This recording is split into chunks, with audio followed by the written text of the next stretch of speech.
Alright, what is up folks? So I'm going to keep the vibe for this video positive, well, for the most part, right?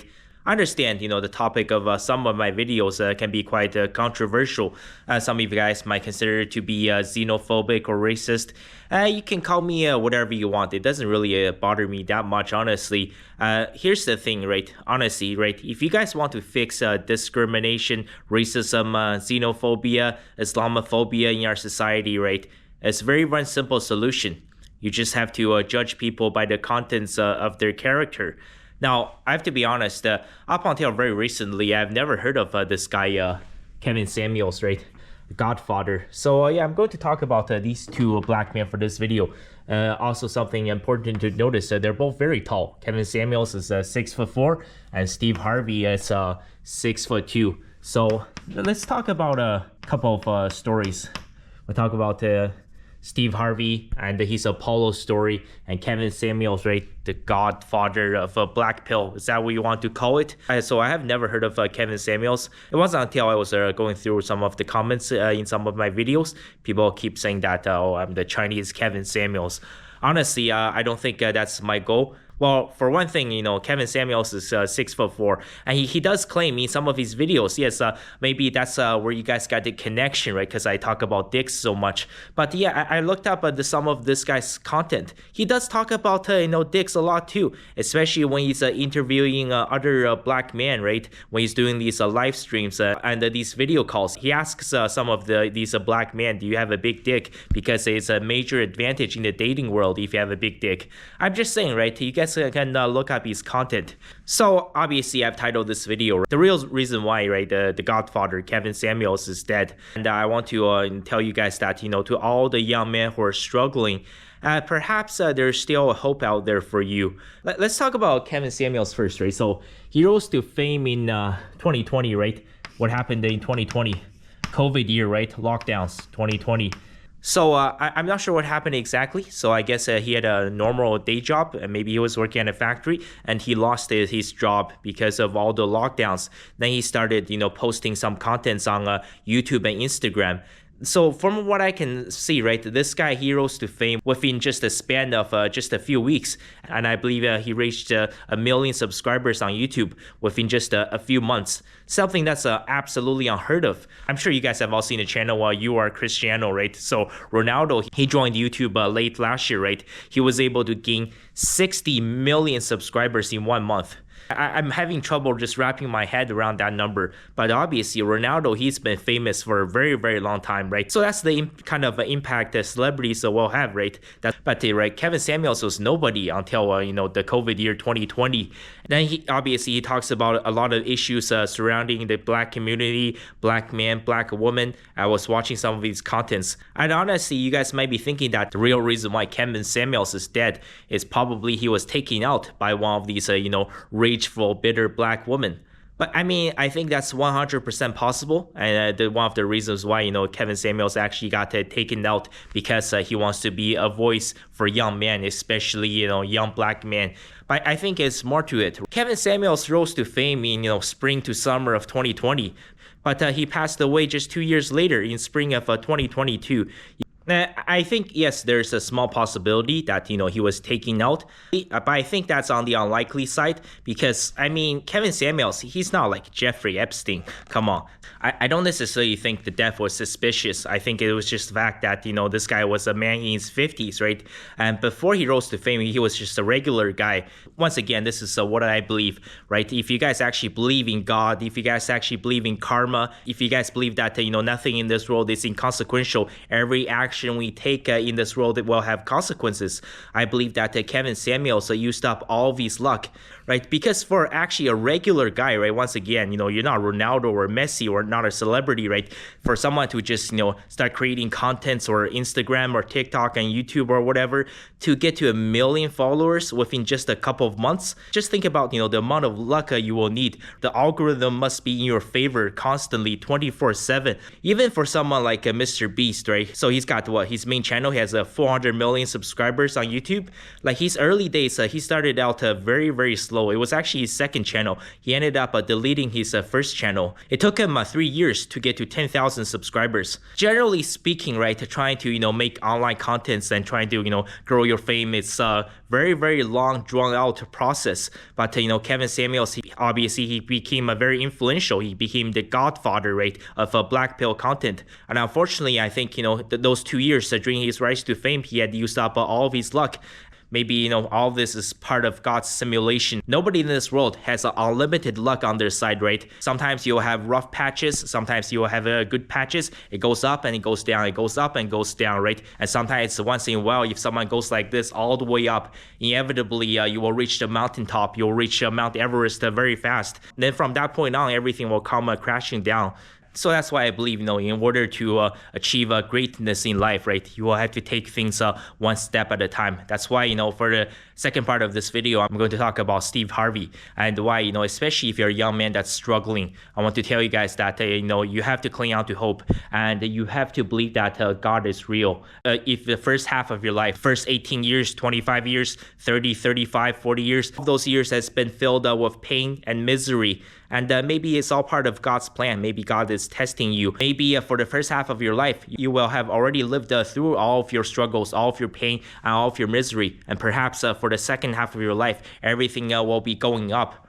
Go search up Steve Harvey Apollo. Look up his story. It's a 10-minute video on YouTube, right? So the Apollo story that happened in 1991. So Steve Harvey was 34 years old at the time. It's an incredible story. He was sleeping in hotel parking lots in his car. Yes, I also did try that last fall. And then he said that he had $35 left, right? It's very important that he keeps mentioning this one word. He keeps mentioning God. God is there. God is real. God is always watching over you, and he always believes in God. I had $35. And I said, come on, God, man, I've been trying to make this dream come true. You done left me out here like this. And I was crying so hard that he just said, I didn't hear a voice or nothing, but he spoke to me in Harvey. He said, if you get up, I'm gonna take you places you ain't never been. Steve Harvey, at this point, he's homeless. He has nothing, right? Everything he had was in 2 bags. Then Steve Harvey got this message in his voicemail. And basically, Steve Harvey was offered this opportunity to perform, to tell jokes at the Apollo Theater in Harlem, New York, which will pay him $750 US. Keep in mind, that was 1991, right?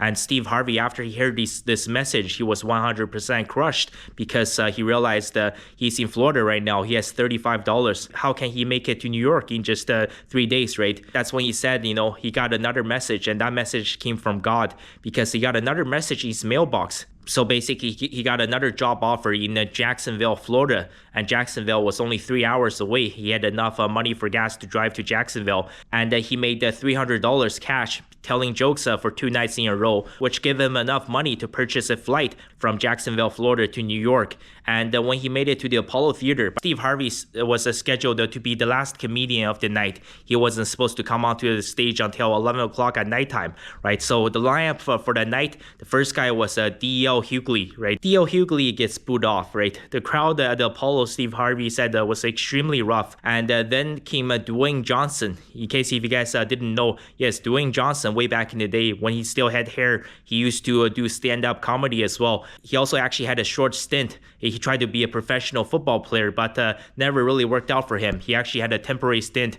in the CFL, the Canadian Football League. He played for the Calgary Stampeders, but way back in the day, I think he was making like $750 a week or something.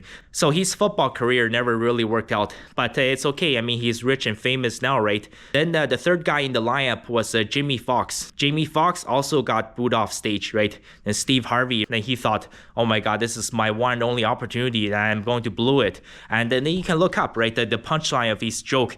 So it was around this time period, right? Mike Tyson, he was challenged to a fight with another gangster, right? Mitch Blood Green. And Mike Tyson would give Mitch Blood Green a black eye when Mitch Blood Green was getting interviewed because his eye was swollen. Then his eye took over the interview. And Steve Harvey's punchline was like this, like, ah!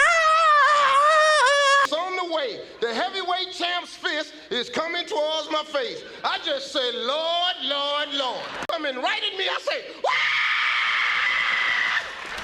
Next thing I know, pow, goddamn right now. And that's what the hell happened. And yes, that was the moment that made Steve Harvey famous. He said that because after that joke about Mitch Blood Green's eye taking over the interview, everybody in the Apollo just they went completely insane. He got a standing ovation. And it was shortly after that performance, after he was paid $750, right? He was invited back to the Apollo Theater in New York City, and where he hosted amateur nights for 8 years. That was Steve Harvey's first time on television at the age of 34. That was his major breakthrough, and he was invited back, and he ended up hosting that show for 8 years. If you guys are interested, look up Steve Harvey Apollo. Look up that video, right? And also look up, Steve Harvey when he made that joke about Mitch Blood Green, about like, this thing, right? That's I can't really do the Steve Harvey scream, but that's what I want to share with you guys, right? So Steve Harvey, right, at the age of 34, this guy was homeless. He had $35 in his pocket, right? All of his possessions he could fit into 2 bags. He was sleeping in hotel parking lots, and look at where he is now, right? Honestly, if Steve Harvey never got divorced, he would be a billionaire by now. And obviously, after he rose to the fame, after hosting amateur nights, I think everybody knows if you've been following Steve Harvey for a while, right? And honestly, right, I'm telling you guys, if you guys want to fix racism, discrimination, judge people by the contents of their character, right? So yeah, that's my main message for this video. And if you watch Steve Harvey's video, right, you will see him constantly repeating the phrase that because God is real and God is always watching over you, and in order for you to succeed in life, you have to have faith. The only way the possibility remains that it can happen is if you never give up no matter what. Because God is always coming. He's never too late. But that God, though, he make the phone ring. I end up in Florida, I make $300. Then I go to New York, I make $750. And also to all the young men out there that's struggling in life, there's still time for you to turn your life around. Perhaps, all of your pains, all of your struggles, all of your heartbreaks you have gone through in the first, quarter, the first third, the first half of your life, those are all necessary. Perhaps those are all the hurdles you will have to clear in your life in order for you to succeed in the second half of your life, right? So whatever it is that you're going through, right, you have to remember that, if you choose to give up at this moment, then that's it, right? The guarantee is that it's never going to happen. The only way for you to achieve your dreams, the only way for you to achieve your goals is that you have to keep pushing forward. That is the only way. And also it's very important to remember that God is real. Thank you guys so much for watching. I will share a very special video with you guys for this Friday.